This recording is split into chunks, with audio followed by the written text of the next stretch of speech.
প্রত্যেকটা বিজয়ের জন্য প্রথম যে জিনিসটা দরকার সেটা হলো একতাবদ্ধ পথ চলা। আজ আমার দেশের ছাত্র জনতা উলামায়ে কেরাম সহ কেউ ডাইরেক্ট কেউ ইনডাইরেক্ট দেশের পক্ষে, স্বাধীনতার পক্ষে, জালেমের বিরুদ্ধে সার্বিক প্রচেষ্টা চালিয়েছেন। আল্লাহর মদদ আছে, আল্লাহ দয়া করেছেন, আল্লাহর রহমত ছাড়া এটা অসম্ভব। অনেক বান্দা বান্দির চোখের পানি এটা ফলাফল। এখনো আমরা যে আরামে ঘুমিয়ে থাকবো চুপচাপ, বিষয়টা এমনও না।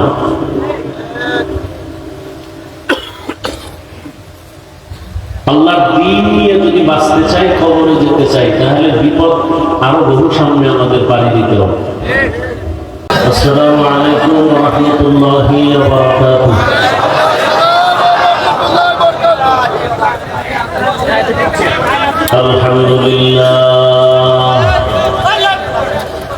আলহামদুলিল্লাহিল্লাযী জাআলা আশ-শামসা ওয়াল কমারা বিহিসবান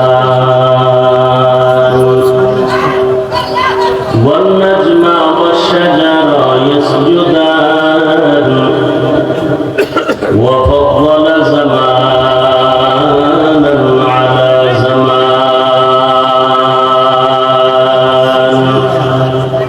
কামা ফাদ্দালা মাকানান আলা মাকান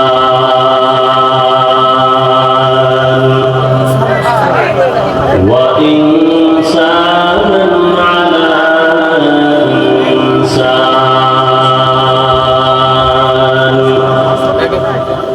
ওয়া নাশহাদু আন লা ইলাহা ইল্লাল্লাহু ওয়াহদাহু লা শারীকা লাহু লা যিদ্দা লাহু ওয়া লা নিদ্দা লাহু ওয়া লা মিসলা লাহু ওয়া নাশহাদু আন্না সাইয়্যিদানা ওয়া সানাদানা ওয়া হাবিবানা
قيل من أبى قال من أطاعني دخل الجنة ومن عصاني فقد أبى أو كما قال النبي عليه الصلاة والسلام صدق الله مولانا العظيم وصدق رسوله النبي الأمي الكريم ونحن على ذلك من الشاهدين والشاكرين والذاكرين والحمد لله رب العالمين سبحانك لا علم لنا إلا ما علمتنا إنك أنت العليم الحكيم رب اشرح لي صدري ويسر لي أمري واحلل عقدة من لساني يفقهوا قولي تکبیر میں کلمہ میں نمازوں میں ادا میں تکبیر میں کلمہ میں نمازوں میں ادا میں ہے نام الہی سے ملا نام محمد ہے نام الہی سے ملا نام محمد फरमाते हैं आदम को मुझे खुल्द दरी में फरमाते हैं आदम को मुझे खुल्द दरी में लिखा हुआ तौबा पे मिला नाम मुहम्मद लिखा हुआ तौबा पे मिला नाम मुहम्मद है नीम में महबूब ये मतलब का इशारा है नीम में महबूब ये मतलब का इशारा फिर क्यों न हो महबूब खुदा नाम मुहम्मद फिर क्यों न हो महबूब खुदा नाम मुहम्मद বৈষম্য বিরোধী ছাত্র আন্দোলনে শহীদদের স্মরণে আয়োজিত ঐতিহাসিক তাফসীরুল কোরআন মাহফিল 17 সেপ্টেম্বর 2024 কুষ্টিয়া প্রাণকেন্দ্র ঈদগাহ মাঠে আয়োজিত মহতি মাহফিলে উপস্থিত মুহতারাম সম্মানিত সভাপতি প্রধান অতিথি বিশেষ অতিথিবৃন্দ হযরত উলামায়ে কেরাম অত্র অঞ্চলের বিভিন্ন স্থান থেকে আগত আল্লাহ পাকের আশিকিন জাকিরিন শাকিরিন মুহিব্বিন মুরব্বিয়ান ইজাম কলিজা টুকরা আমার সমবয়সী যুবক বন্ধুগণ স্নেহের ছোট ভাই পর্দার আড়ালে মাইকের আওয়াজ শ্রবণদাতা সম্মানিত মা ও বোনেরা আল্লাহ রাব্বুল আলামিনের দরবারে লাখো কোটি শুকর ও সুজুদ যে মহান রব্বুল আলামিনের ফিতনার যুগে হাজারো লাখো কোটি মানুষের ভেতর থেকে বাছাই করে পৃথিবীর শ্রেষ্ঠ মজলিস উলামায়ে আহলে হকের মজলিস গুনাহ মাফের মজলিস তওবা কবুলের মজলিসে আমাদেরকে আশা বসার তৌফিক দান করেছেন নিয়ামতের শুকর আদায়ার্থে ঈমানের আওয়াজ উঁচু করে এক আওয়াজে সকলেই মহব্বতে পড়ি আলহামদুলিল্লাহ। আমি মনে করি এটা কুষ্টিয়ার জন্য একটা বিজয়ের পূর্বাভাস।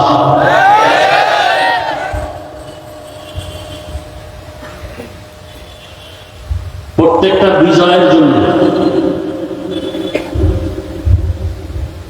প্রথম যে জিনিসটা দরকার সেটা হলো একতাবদ্ধ পথ চলা।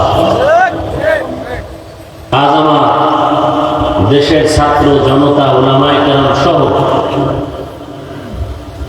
কেউ ডাইরেক্ট কেউ ইনডাইরেক্ট দেশের পক্ষে স্বাধীনতার পক্ষে জালেমের বিরুদ্ধে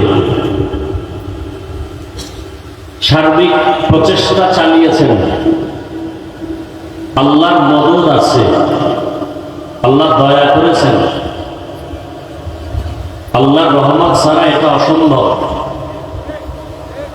অনেক বান্দা বান্দির চোখের পানি এটা ফলাফল।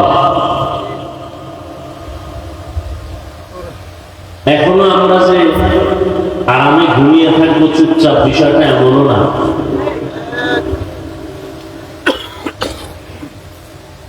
আল্লাহর দ্বীন নিয়ে যদি বাঁচতে চাই, কবরে যেতে চাই, তাহলে বিপদ আরো বহু সামনে আমাদের পাড়ি দিতে হবে। আজকের এই মহা সম্মেলন থেকে দোয়া করি, হাজারো লাখো মানুষ আমিন যখন বলবেন, আমার আমিন কবুল হওয়ার গ্যারান্টি না থাকলেও এই বরকতি মজলিসে বহু আল্লাহর আশেক আছেন যারা আমিন কবুল হয়ে যাবে ইনশাআল্লাহ। আমি দোয়া করবো, আপনারা শুধু আমিন বলবেন। আল্লাহ পাক এই সম্মেলন, এই প্রোগ্রামের বরকতে আমার দেশ, আমার জাতিকে জুলুম থেকে চূড়ান্তভাবে হেফাজত করুন। বিশেষ করে কুষ্টিয়ার বৃহত্তর অঞ্চল আল্লাহ পাক রব্বুল আলামিন দ্বীনের জন্য কবুল করেন। যারা এই উন্মুক্ত পরিবেশে দ্বীনের কথা বলার পরিবেশ তৈরি করার ক্ষেত্রে সার্বিক সহযোগিতা করেছেন, করতে গিয়ে আমার ছাত্র দুনিয়া থেকে বিদায় হয়ে গেছেন, আল্লাহ পাক তাদেরকে জান্নাতুল ফেরদাউস দান করেন।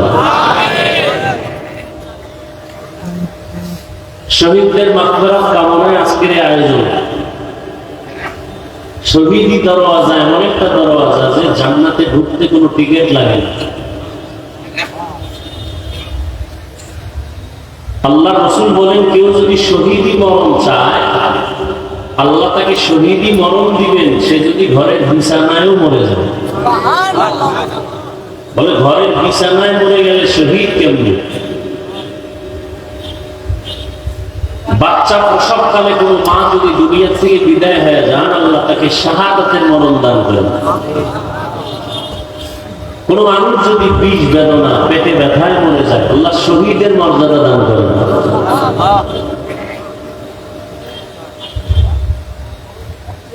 বেঈমানদের মোকাবেলা করতে গিয়ে, জালেমদের জুলুমকে প্রতিরোধ করতে গিয়ে ময়দানে মোকাবেলা করেছেন,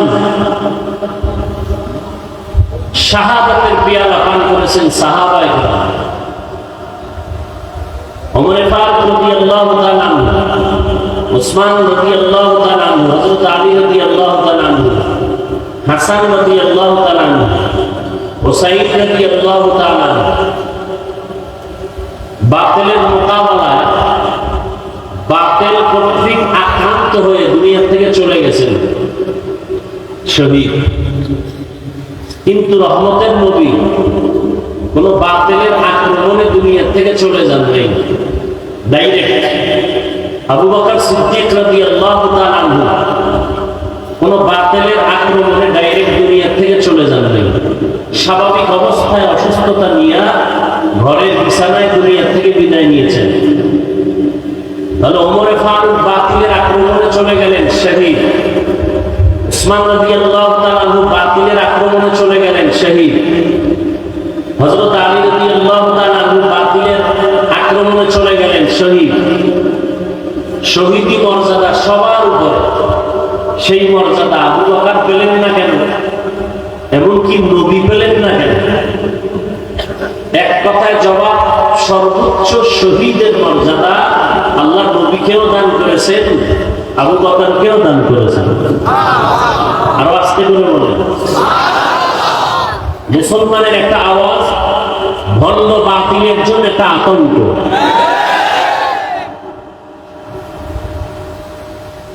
সমস্ত দুনিয়ার বিধর্মীরা মুসলমানের আওয়াজটাকে বেশি ভয় পায়।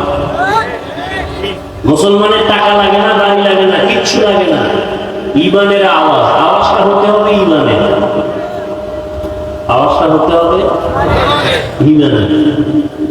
তো সেদিন এক জায়গায় বলেছিলাম, কেউ জোরে আওয়াজ দেয় বেশি খাইয়া, পেটে ব্যথা শুরু হয়েছে, চিল্লায়। আবার কেউ চিৎকার দেয় 17 বছর না খাইয়া, আছে না নাই? কেউ খাইয়াও চিল্লায়, কেউ না খাইছে। মুসলমানের খাওয়া নাই না খাওয়া নাই, মুসলমানের চিল্লানি হবে ইমানের চিল্লানি। আর একটা কথা আপনাদের মনে তো থাকবেই, বরং এই যে বিলবোর্ড করে লিখে রাখা উচিত রাস্তার মোড়ে মোড়ে, কোরআন হাদিস ইসলাম আর আলেম ওলামার সাথে বেয়াদবি করে কেউ দুনিয়াতে সফলতার সূর্য দেখতে পারে নাই, পারবেও না। এই কথাটা যদি কেউ উল্টো দিকে নেয় তার কপাল পুড়ে যাবে মরার আগে। বাংলাদেশের ইতিহাসে সফলতা মানদণ্ডে যারা আগায় গেছে একমাত্র ইসলামের আলো দিয়ে, ওলামায়ে কেরামের দোয়া নিয়ে। যারা বেয়াদবি করেছে তাদের পতন মরার আগেই হয়ে গেছে।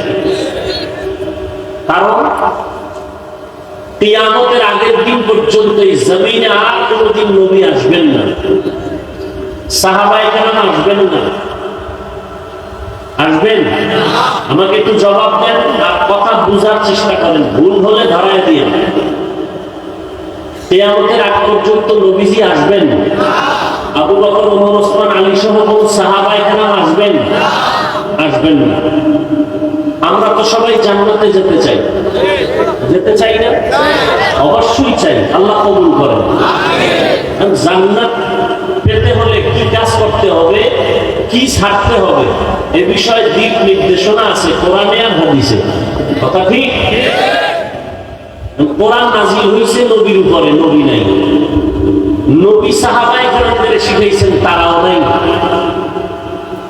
এখন আপনি কোরআন পড়ে পড়ে সঠিক পথে যাবেন, ভালোটাকে গ্রহণ করবেন, খারাপটাকে আপনি বর্জন করবেন। আফসুস, হাজার আফসুস, আপনার আব্বাও কোরআন বুঝে না, আপনিও কোরআনের আরবি বুঝেন না, হাদিসেরও আরবি বুঝেন না। আপনি জান্নাতের পথ চিনবেন কি করে আর চলবেন কি করে? কথা বুঝাইতে পারলাম? এখন কি করা? নবীও আসবেন না, কোরআন বুঝাবার জন্য আবু বকর, ওমর, ওসমান, আলী আসবেন না। কোরআন বুঝাবার জন্য এই জমিনে কিয়ামতের আগে মুজাদ্দিদে আলফে সানিয়ার আসবেন না, ইমাম বুখারী আর আসবেন না, ইমাম মুসলিম আসবেন না, ইমাম তিরমিজি আসবেন না। তাহলে এই জাতি যারা কোরআন বুঝে না, পড়তে পারে না, আরবি বুঝবে দূরের কথা, কোরআনের আরবি পড়তে পারে না, হাদিসের আরবি পড়তে পারে না, এরা কিভাবে জান্নাতের পথ পাবে? কিয়ামত পর্যন্ত স্থায়ী সমাধান হলো এই গোটা দুনিয়ার উম্মত জান্নাতের পথ খুঁজে পাবে কোরআন সুন্নাহর আলোকে, একমাত্র শুধুমাত্র কেবলমাত্র উলামায়ে আহলে হকের মাধ্যমে। অতএব যারা উলামায়ে কেরামদেরকে আবাউট করে চলবে তারা খাসারাত দুনিয়া ওয়াল আখিরাহ, দুনিয়াও বরবাদ, আখিরাতও বরবাদ। উম্মতের রাহবর উলামায়ে কেরাম। উম্মত যখন নবীদের সাথে বেয়াদবি করত তখন পতন চলে আসতো। নবীদের স্থলাভিষিক্ত সাহাবায়ে কেরাম, এদের পরে ক্রমান্বয়ে আসছে উলামায়ে কেরাম। এই উলামায়ে কেরামদের দাম কত? আল্লাহ নিজে কোরআন শরীফে বলেছেন, রাসূল হাদিসে বলেছেন। উলামায়ে কেরাম কারা? ইন্নামা ইয়াখশাল্লাহা মিন ইবাদিহিল উলামা। আল্লাহ বলেন, নিশ্চয়ই আমার বান্দাদের ভেতরে যারা আলেম উলামা, তারা আমাকে বেশি ভয় করবেন। কাকে? আল্লাহকে ভয় করবেন। বান্দাদের ভেতরে যারা উলামা, এক বচনে আলেম, বহু বচনে উলামা। ভয় করার মানে কি? আমিও আল্লাহকে ভয় করি, আপনিও আল্লাহকে ভয় করেন। সবাইকে জিজ্ঞেস করলে বলে আমরা সবাই আল্লাহকে ভয় করি। আসলে ভয়ের মানে কি? অথচ বিড়িও টানেন, গাঞ্জাও খান, মানুষও হত্যা করেন, মানুষের বাড়ি ঘরে আগুন জ্বালান। তাহলে আসলে আল্লাহর ভয়ের মানে কি? এখানে এত মানুষ, কুষ্টিয়ার ইতিহাস, মানুষ বলবে লক্ষ লক্ষ মানুষ, বিশাল আয়োজন, কিন্তু এমন আশেকে রাসূল এখানে আছে, আজকে ফজরের নামাজ পড়ে নেই। জহুর করে নাই, আসর করে নাই। সত্য কথাটা স্বীকার করেন, মানে না মানে মাগরিবও এমন মানুষ এখানে নাই, পেশার নামাজও, এরপর চাপাবাজি করে নামাজ না পড়লো দিল পরিষ্কার। চাপাবাজ আছে না নাই? আল্লাহ হেদায়াত দান করুন। এরাও বলে আল্লাহকে ভয় করি, আমিও বলি আল্লাহকে ভয় করি। আসলে আল্লাহকে ভয় করার ব্যাখ্যাটা কি? সবাই আল্লাহকে ভয় করে, হাকিকতে ভয় করার মানে কি? আল্লাহকে আসলে যারা ভয় করবে তার মূল হাকিকত হলো আল্লাহর অবাধ্য হবে না, আল্লাহ যা নিষেধ করছেন তা গ্রহণ করবে না। আরো সহজ ভাষায় আল্লাহর বিরুদ্ধে গিয়ে কোনো অন্যায় করবে না, অত্যাচার করবে না, গুনাহ করবে না। এজন্য নবী বলেন, ক্বালান নবী সাল্লাল্লাহু আলাইহি ওয়া আলিহি ওয়াসাল্লাম, ইত্তাকিল মাহারিম তাকুন আ'বাদান নাস। ও দুনিয়ার উম্মত, আল্লাহর নিষিদ্ধ কাজ থেকে তুমি নিজেকে বাঁচাও, আল্লাহর কাছে তোমার মর্যাদা বেড়ে যাবে। সাহাবায়ে কেরাম এই কথা শুনিয়া এতটাই নিজেকে কন্ট্রোল করেছেন, ওমরে ফারুক মুখের ভেতরে একটা পাথরের টুকরা রাখতেন, অযথা যেন একটা কথা বের না হয়, কারণ অযথা কথা বললে আল্লাহর কাছে জবাব দিতে হবে। কথার বাজেট আছে, আমি হায়াত কতদিন পর কয়টা কথা বলবো তার বাজেট আছে। হায়াতের বাজেট বাকি, কথার বাজেট শেষ। মরার আগে দেখবেন বোবা হয়ে গেছে, কারণ হায়াতের বাজেট এখনো বাকি আছে, কথার বাজেট নাই, বেশি কথা বলে শেষ। সারা রাত মোবাইলের মাধ্যমে এত কথা বলো, চিন্তা করছো নি বাজেট আছে কত? এমন যেন না হয় মরার আগে হায়াত বাকি থাকবে, জবানের কথার বাজেট থাকবে না, বোবা হয় কাটাতে হবে বিছানায়। আল্লাহ বাজেট দিয়ে দিচ্ছেন, হিসাব করে কথা কইল, মিস কল পাইলেই ব্যাক করে দেব। আল্লাহ সব ভাইকে হেদায়েত দান করুন।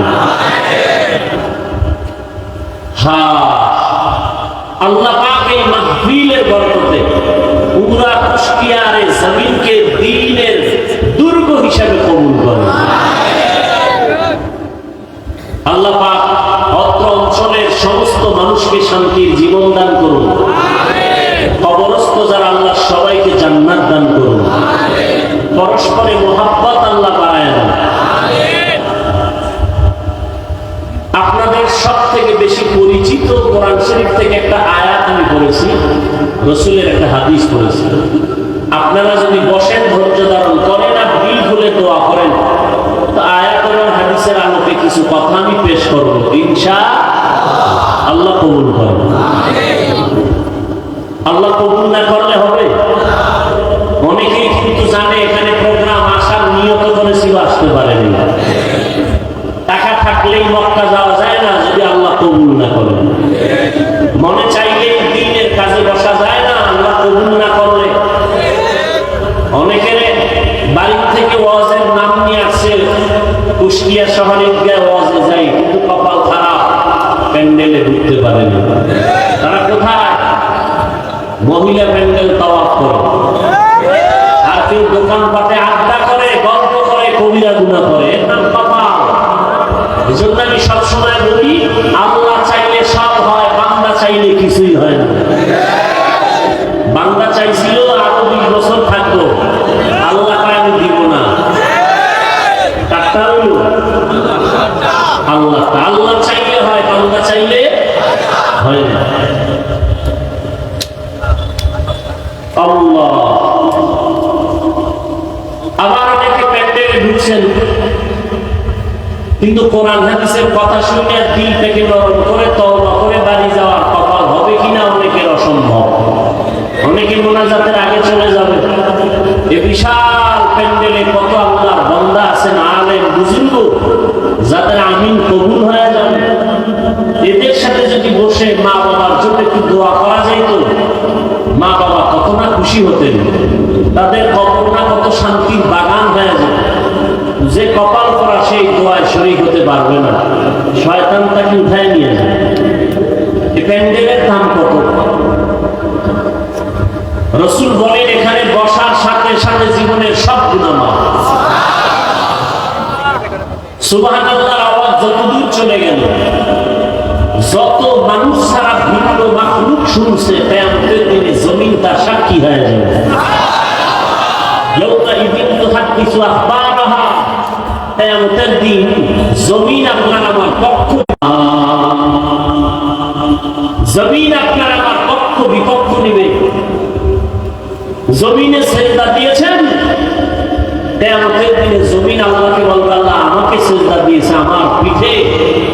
আল্লাহ জমিনের সাক্ষী নিয়ে বলবে বিনা হিসাবে জান্নাতে চলে যাবে। এই জন্য দেওবন্দের কৃতি সন্তান কারি তৈয়ব সাহেব রাহমাতুল্লাহ হজ ফরজ। অতএব আপনারা যদি নিতে চান, দুই শর্ত আমার। এক, আমার কোনো ছবি তোলা যাবে না, আমি ছবি তুলবো না। বিনা কারণে ছবি তোলা স্পষ্ট কবিরা গুনাহ, হারাম। সরকার যদি বলে লাগবে, শরীয়তের কোন বিধানের কারণে যদি বলে ছবির প্রয়োজন, হালাল। এমনি একটা হয় যদি বান্দার চাওয়াটা আল্লাহর কুদরতি চাওয়ার মর্জিমত হয়। এভাবে সম্ভব না, ছবিও তোলা যাবে না। বিমানে যাবেন, নামাজে রক্ত বাঁচলে কি করার, শিডিউল কিভাবে করা? আমার হজ ফরজ না, আমি যাওয়ার জন্য তো আসে আল্লাহ মিলে যাব, কিন্তু আল্লাহর রাজি খুশি অনুযায়ী যাব, উল্টা পাল্টা না। কিছুদিন পরে প্রস্তাব আসলো আপনার জন্য ছবি লাগবে না, যেহেতু আপনি পরিচিত ব্যক্তি, আপনাকে সবাই চিনে। নাম্বার 2, বিমানের শিডিউল এমন ভাবে করা হয়েছে, ফজরের নামাজের পরে আপনি আলাদাভাবে বিমানে যাবেন, জোহরের আগে বাইতুল্লাহ পৌঁছায় দেওয়া হবে। আর কে দারাত খৌফে হাকদার কি মাকাম, জান্নাতুল মাওয়া তে হাদুরা মাকাম, জুজবা হাকচি জে মাকাদিন সোজা ফজলে হুয়া মস্তে দর জুমলা জাহান।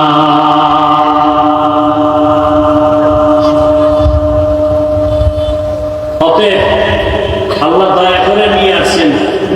গতকালও নাকি এদিকে বৃষ্টি হয়েছে। যেইভাবে বৃষ্টি সারা দেশে চলছিল, প্রোগ্রাম হবে বলে কোন সুযোগই হবে বলে কোনো চিন্তাই করা যায় না। ওই যে বললাম, বান্দা চাইলে হয় না, আল্লাহ চাইলে। ওয়ামা আরসালনাকা ইল্লা রাহমাতাল লিল আলামিন। আল্লাহ বলেন, হে রাসূল করিম সাল্লাল্লাহু আলাইহি ওয়া আলিহি ওয়াসাল্লাম, নবীর নাম শুনলে কি করতে হয়? পড়লে গুনাহ আছে না? কি আছে? সওয়াবের দরকার নেই, একটুখানি নেকের তরে রোজা হাসরের মাঠেতে বাবা ঘুরবে ছেলের পিছে, ছেলে বাবার আগেতে। আহাতে মন কঠিন দিনেতে নামাজ তোমায় ভুলবে না, ঠিকমতো পড়িলে নামাজ জান্নাত তোমার ঠিকানা। ঘুমের চেয়ে নামাজ ভালো, আর তুমি ঘুমাইও না, ঠিকমতো পড়িলে নামাজ জান্নাত তোমার ঠিকানা। একটা নেকের টানে কিয়ামতের দিন বক্তা যাবে জাহান্নামে, শ্রোতারা যাবে জান্নাতে। এক নেকের ব্যবধানে পীর সাহেব জাহান্নামে, মুরিদ যাবে জান্নাতে। এক নেকের ব্যবধানে মা বাবার হাতে জাহান্নামের হ্যান্ডকাপ লেগে যাবে, সন্তান জান্নাতে যাবে। বক্তা শুধু বয়ানে করছি, আমল করি নাই। শ্রোতারা ভয় নিয়ে পড়ছে, এরা আমল করছে, আল্লাহ জান্নাত দিয়ে দিয়েছে। हर के बाशद आमिले सलूदान आतिशे तो ज़ुक्शवत बनोए हराम। बेशी बेशी दुरूद शरीफ पढ़বেন। যে তোর জীবনের সব গুনাহ মাফ, একটা আমল আমাকে দেখা যে আমলটা ছোট হলেও সব সময় করছো আমি আল্লাহ খুশির জন্য, একটা আমল দেখাও। সেদিন কি দেখাবেন আল্লাহ? নামাজ পড়ছেন, এখানেও ভেজাল, জিকির করছেন ভেজাল, তেলাওয়াত করছেন ভেজাল, মানুষকে দান করছেন ভেজাল, দেখানোর জন্য করছেন। সহিহ হাদিস ওমর ফারুক রাদিয়াল্লাহু তাআলা আনহু থেকে বর্ণিত, ওলামায়ে কেরাম জানেন, আপনারাও জানেন, কিয়ামতের কঠিন দিন আল্লাহ পাক তিন ব্যক্তিকে ডাকবেন, যে তিন ব্যক্তির ব্যাপারে সারা দুনিয়ার দিল বলে, চোখ বলে এরা জান্নাতি, কিন্তু আল্লাহর কাছে এরা জান্নাতি কিনা একটু শুনেন। তিন ব্যক্তিকে আল্লাহ ডাকবেন, শহীদ, যুদ্ধের মাঠে যুদ্ধ করে শহীদ হয়ে গেছে, তার জানাজা হবে, গোসল হবে না, যে পোশাক আছে পোশাক নিয়ে কবরে দাফন হবে। কিয়ামতের দিন আল্লাহ শহীদকে ডাকবেন, এই শহীদ আসো, তুমি শহীদ হয়েছ? বলে হ্যাঁ হয়েছে। কেন? আল্লাহ দ্বীনের জন্য, দুনিয়াওয়ালারা জানে দ্বীনের জন্য, আমি আল্লাহ জানি অন্যটা। দুনিয়াওয়ালারা তোমার উপরেরটা জানে, আমি তোমার দিলেরটা জানি। আল্লাহ কি? তোর দিল ছিল তোরে সবাই বীর যোদ্ধা বলবে, তোকে সবাই বাহ বাহ দিবে। তোর অন্তর ছিল দুনিয়ার সম্মান পাওয়া, অতএব সে সম্মান দুনিয়া পাইছো আমার আদালতে, খালি জাহান্নামের ফেরেশতাকে হ্যান্ডকাপ লাগায় জাহান্নামে নামে। এরপরে ডাকবেন আলেমকে, এই আলেম আসো, তুমি ইলম শিখছো কেন? আলেম হয়েছো কেন? আল্লাহ দ্বীনের দাওয়াত দিব, দ্বীনের দিকে মানুষকে ডাকবো। মানুষ জানে তাই, আমি জানি ভিতরেরটা। আমি কি জানি জানো? তুই মানুষকে দাওয়াত দিবি না, তুই আলেম হয়েছো, এলেম দিয়ে দুনিয়া কামাই করবি, টাকা কামাই করবি, সম্মান কামাই করবি, মাওলানা না লেখলে কষ্ট পাও, আমি জানি না? আলহাজ না লেখলে কষ্ট পাও, দুনিয়াওয়ালারা জানে না, আমি তো জানি। হাদিয়া কম দিলে মনে কষ্ট, এখানে আর দাওয়াত দেওয়া যাবে না, দুনিয়াওয়ালারা জানে না, আমি তো জানি। যাও, জান্নাত নাই, জাহান্নামের ফেরেশতাকে হ্যান্ডকাপ দিয়ে জাহান্নামে নিয়ে আসবে। তৃতীয় ব্যক্তিকে ডাকবেন দানবী, কোটি কোটি টাকা দান করছো কেন? আমি গরিব বানাই রে, ধনী বানাইছি। দান করছো কেন? আল্লাহ দিনের কাজ, মাদ্রাসা করছি, মসজিদ করছি, স্কুল করেছি, কলেজ করেছি, হ্যাঁ মসজিদ করেছি অনেক, বারবার মাইকে বলেছি এই মসজিদ আমি করছি, এই মসজিদ আমি করছি, আর কেউ করেনি। অনেকগুলো মসজিদ করে ফেলেছে। আল্লাহ কয় মানুষ জানে এগুলো, আমি জানি ভিতরেরটা। এগুলো তুমি দান করছো কেন? মানুষ তোমাকে দানবীর বলবে, সম্মানের চেয়ার আগায় রাখায়। আমার আদালতে আজকে তোমার জান্নাত নেই, জাহান্নামে চলে যাবে। তাহলে শহীদের অবস্থা যদি এমন হয়, আলেমের অবস্থা যদি এমন হয়, আপনার আমার উপায় কি হবে? ওয়ামা আরসালনাকা ইল্লা রাহমাতাল লিল আলামিন। হে রাসূল করিম সাল্লাল্লাহু আলাইহি ওয়া আলিহি ওয়াসাল্লাম, আমি আপনাকে পৃথিবী নামক গ্রহে প্রেরণ করি নাই, হ্যাঁ করেছি জগৎ সমূহের জন্য রহমত হিসেবে। এলা আয়াতের তরজমা হাদিস। পয়গম্বর বলেন, কুল্লু উম্মতি ইয়াদখুলুনাল জান্নাতা ইল্লা মান আবা। নবী বলেন, সব উম্মতেরা জান্নাতে যাবে, যারা আমি মুহাম্মদকে মানে না, অস্বীকার করে, তারা জান্নাতে যাবে না। ইল্লা মান আবা। সাহাবায়ে কেরাম বললেন, ইয়া রাসূলুল্লাহ, আপনাকে অস্বীকার করে, মানে না, তারা কারা? নবী বললেন, ক্বালা মান আতাআনি দাখালাল জান্নাহ ওয়া মান আসানি ফাকাদ আবা। যে ব্যক্তি আমার অনুসরণ করবে, অনুকরণ করবে, সে জান্নাতে যাবে, আর যে আমার বিরোধিতা করবে, সে আমাকে অস্বীকার করার কারণে জাহান্নামে যাবে। এই নিয়ে আমাদের দেশে খুব ঝামেলা। সবাই নবী মানে, বরং আমরা যারা টুপিওয়ালা, দাড়িওয়ালা, নামাজ পড়ি, পর্দা করি,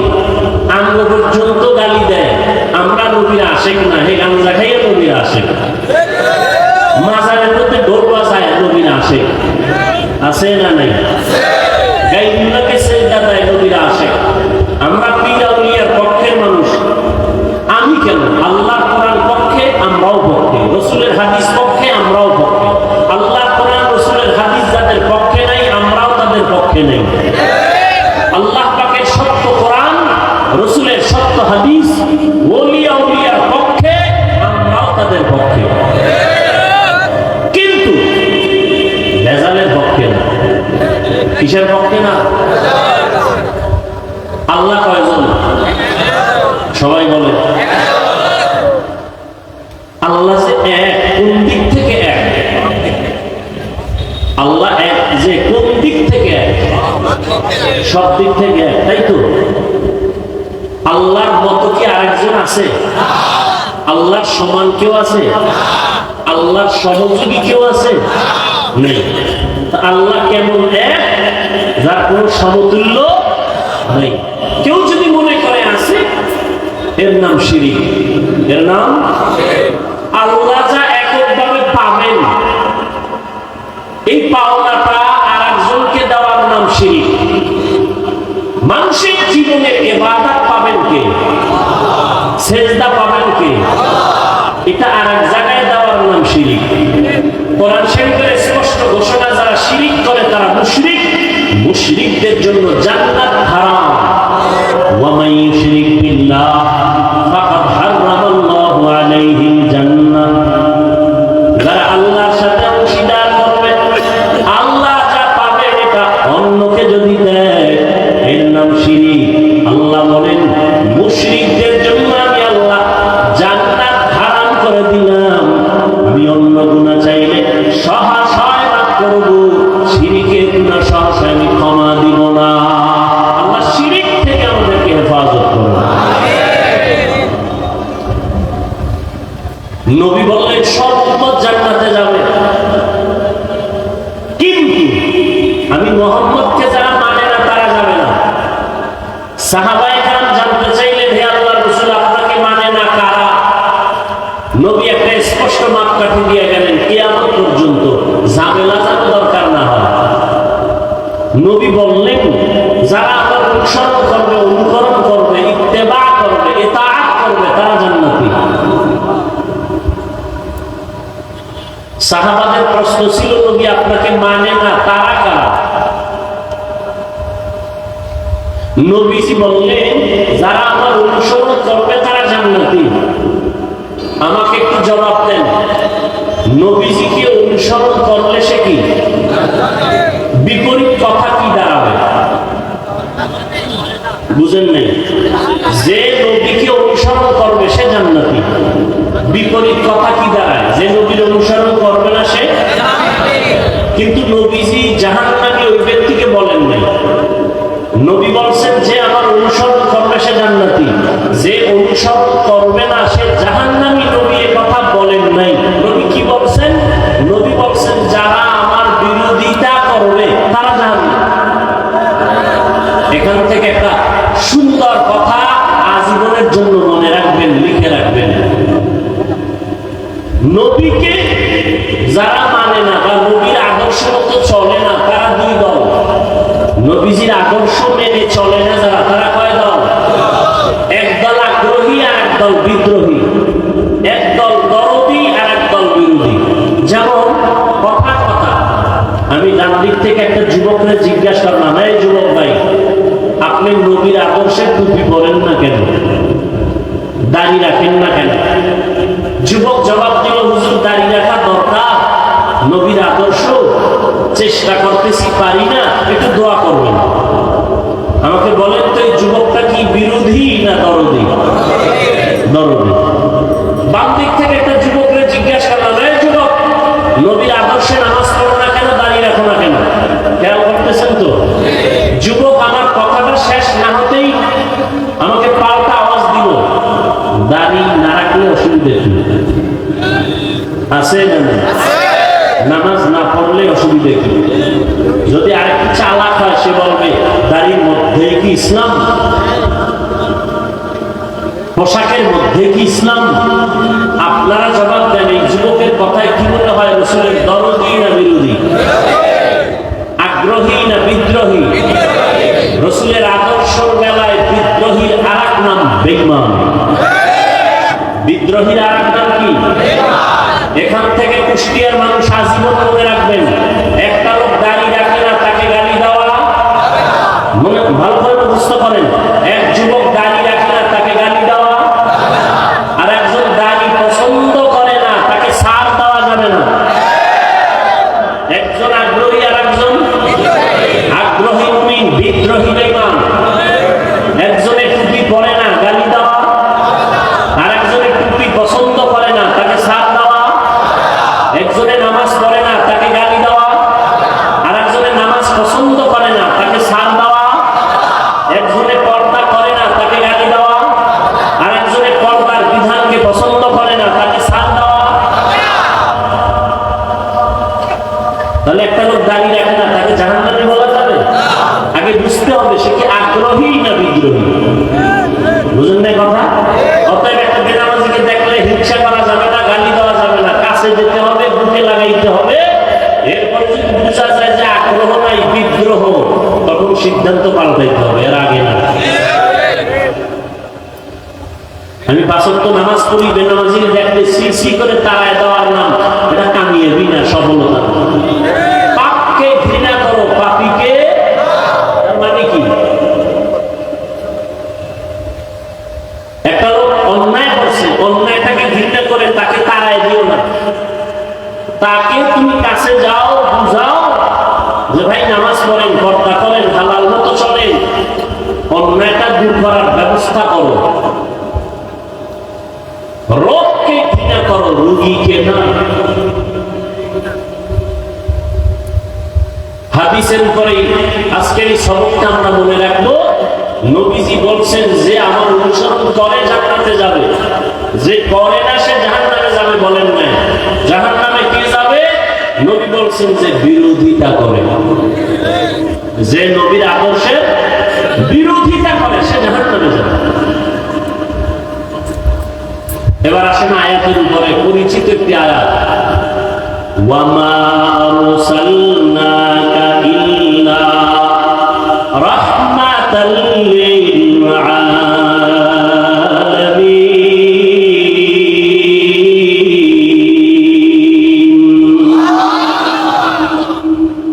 তরজমাটা বলছে, আরেকবার বলি। আল্লাহ বলেন, হে নবী, আমি আপনাকে, হে রাসূল, আমি আপনাকে দুনিয়াতে পাঠাই নাই। হ্যাঁ, পাঠিয়েছি জগৎ সমূহের রহমত হিসেবে। পাঠাই নাই, হ্যাঁ পাঠিয়েছি। ঘুরাইয়া বললেন কেন? ডাইরেক্ট যদি বলতেন আপনাকে জগৎ সমূহের রহমত করে পাঠাই না। ঘুরাইয়া বললেন কারণ দুনিয়ার সমস্ত মানুষের ব্রেনকে সাফ করে দিলেন। মুহাম্মদ দুনিয়াতে ভিন্ন কোনো কারণে পাঠানো হয় নাই, একটাই মাত্র কারণ, জগৎ সমূহের জন্য তিনি রহমত। তিনি রহমত, পুরাটাই রহমত, তার মধ্যে রহমতের বাইরে কিচ্ছু নাই। এটা বুঝাবার জন্য এখানে অনেকে তর্জমা করেন রহমতের কবি উভয় জগতের জন্য রহমত। আমি তর্জমা করেছি জগৎ সমূহের জন্য রহমত। উভয় জগৎ বলতে বোঝায় দুনিয়ার জগৎ, পরকাল জগৎ। কিন্তু জগৎ তো দুইটা না, আরো আছে।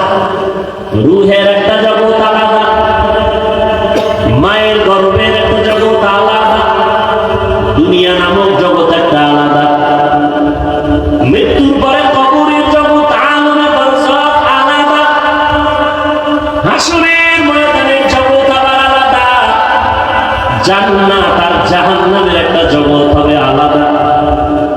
তাহলে একটা হইলো অনেক। জগৎ সমূহের জন্য নবী রহমত, রুহের জগতের জন্য নবী রহমত, মায়ের গর্ভের জগতের জন্য নবী রহমত, দুনিয়ার জগতের জন্য নবী রহমত, কবর জগতের জন্য নবী রহমত, হাসরের ময়দানে আমার নবী রহমত, জান্নাতের জগতে আমার নবী রহমত, জাহান্নামের ভেতরেও আমার নবী রহমত। একজনে প্রশ্ন করবে মনে মনে, সামনে তো আর আসবে না, পেছনে পেছনে বলবে নবী জান্নাতের জন্য রহমত বুঝলাম, জাহান্নামের জন্য রহমত, এটা আবার কোন কথা? এই এজন্যই তো ভাইজান দূরে থেকে সব কথা আজ করা যায় না। কুষ্টিয়ার বাজারে আসো, পেছন দিক থেকে একজনকে দেখা কাও চাচা মিয়া দাঁড়াও, মনে করছো তোমার বাড়ির চাচা। চাচায় যখন উল্টা দিকে চেহারাটা ঘুরাই দিয়ে দেয়, ও আপনাকে বলি নেই। দূরের থেকে ধারণা করিও না, কাছে যাও। এই দুনিয়াতে নবী আসবেন না, সাহাবায়ে কেরাম আসবেন না, উলামায়ে কেরাম উম্মতের রাহবার ওয়ারাসাতুল আম্বিয়া। উলামায়ে কেরাম আল্লাহকে ভয় করবেন, ভয় করার মানে গুনাহ থেকে নিজেকে বাঁচায় রাখবেন।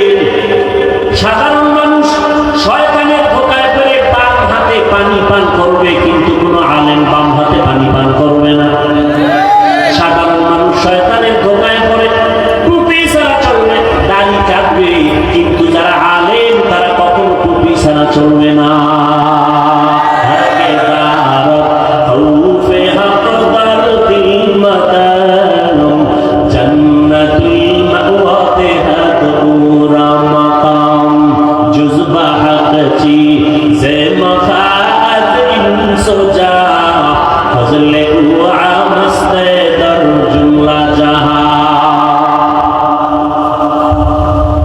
জগৎ সমূহের জন্য আপনার আমার নবী, রহমতের নবী আমার নবী, রূহের জগতের জন্য কিভাবে রহমত, ভিন্ন আলোচনা।